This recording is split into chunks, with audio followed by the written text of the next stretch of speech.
You know, when this guy was taken by the Montreal Canadiens as an overage draft pick in a 1983 NHL entry draft, the Habs fans were saying this is a steal. This is another Mats Naslund.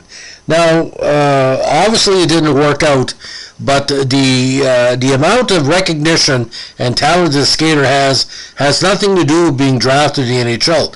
He did so well for Sweden on the international level, did so well for the Swedish Elite League, and later on in Austria. He's probably one of the most decorated athletes ever to skate with the Montreal Canadiens, but the majority of Montreal Canadiens fans don't remember him. But I'm going to refresh your memory. The pride of Vimmerby, Sweden, Thomas Rundqvist, born May 4th, 1960, 6'3", 196, one of the biggest drinks of water Team Sweden ever had. He's currently the sporting director for his longtime squad, Farstad's BK. Now, he first started his senior ice hockey career in '78 with Farstad, after playing with Vimmerby for 3 seasons, what he called the junior non-senior ranks.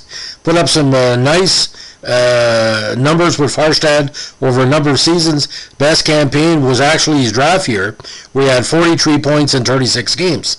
He eventually came to the Montreal Canadiens as an overage junior player. It's very complicated. I'm going to have to go over this quite a bit because even I didn't understand it. He was eligible for the draft at age 23 because the NHL had ruled that all Europeans, regardless of age, would have to enter the league through the entry draft rather than an unrestricted free agent. So he was born May 4, 1960. Do the math here. Now, before he came to the Montreal Canadiens, he won the Swedish Championship with Karlstad in '81. He was fourth at the World Championships in '82 and '83. At the World Junior Championships, he won a bronze in 1980. He was a European Junior Championship bronze medal winner in '78, and he also was a Sweden playoffs assist leader in '82 for Karlstad. He finally debuted for the Montreal Canadiens December 22nd, 1984, and had an assist in his first NHL game. Now, he was sent down to the minors for most of the season for seasoning, and he put up some dynamite numbers in Sherbrooke. 58 points in the regular season, 19 points in the playoffs, combined 24 goals, 53 assists. So we're thinking, hey, this guy could finally come into the lineup, and imagine what he would have done with Naslund on like a big power play line. Unfortunately, it didn't work out.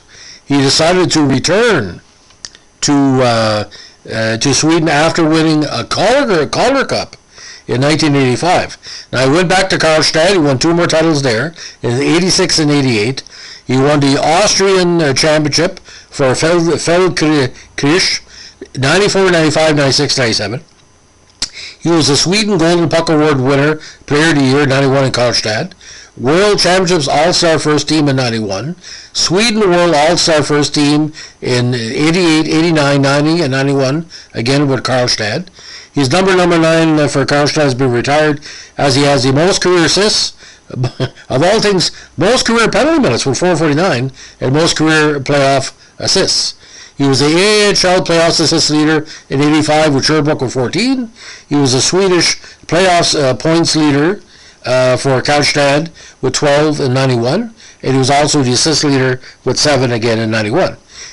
He was eventually named Karlstad's marketing director prior to 2002 season, and held position through 2004.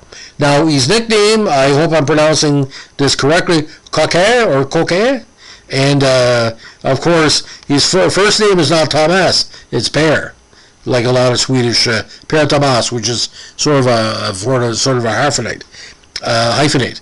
Now, World Championships, of course, 87 and 91 title winner.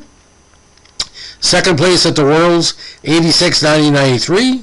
Again, 2 Olympic bronze medals, and Calder Cup, third place in 87 and 91. So, major medals.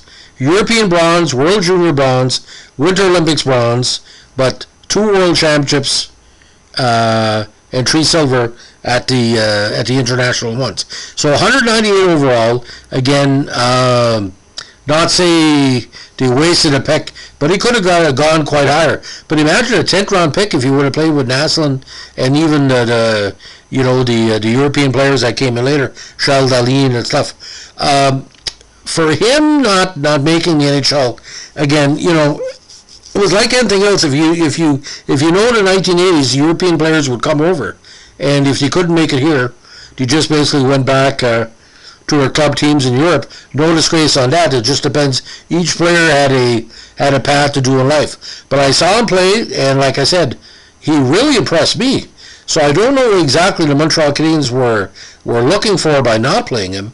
And again, they could have used them in the playoff drive, or why was that called up after the Calder Cup win for the for the playoffs makes no sense. Again, 84 was a weird year for the Montreal Canadiens. But you're telling me they couldn't use the 6'3", 210-pound angry Swede? I mean, you look at these numbers of penalty minutes, ladies and gentlemen. He was playing, 32 game seasons, a penalty minute a game pace, and that the games with Sherbrooke, like I said, he showed a lot. Sherbrooke, that Calder Cup team, is probably the best minor hockey squad that the Canadiens ever put together. We all know the many talents that came from there, Corson, Richer, everybody else. But I know one thing, ladies and gentlemen, when he went back to Europe, he got better. So they could have tried to bring him back, but it is what it is. So, ladies and gentlemen, if you like what we're doing with our 1980s Vintage NHL podcast on the Habs, Toronto, the Bruins, everybody else, please let us know with a like, comment, and subscribe. And by the way,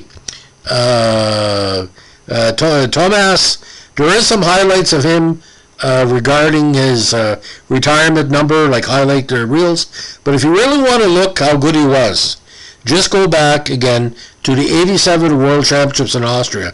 There is some Team Canada footage where they're playing against Sweden, especially in 91. What a good all-around player, ladies and gentlemen. What a good all-around player. Thanks for listening. Bye.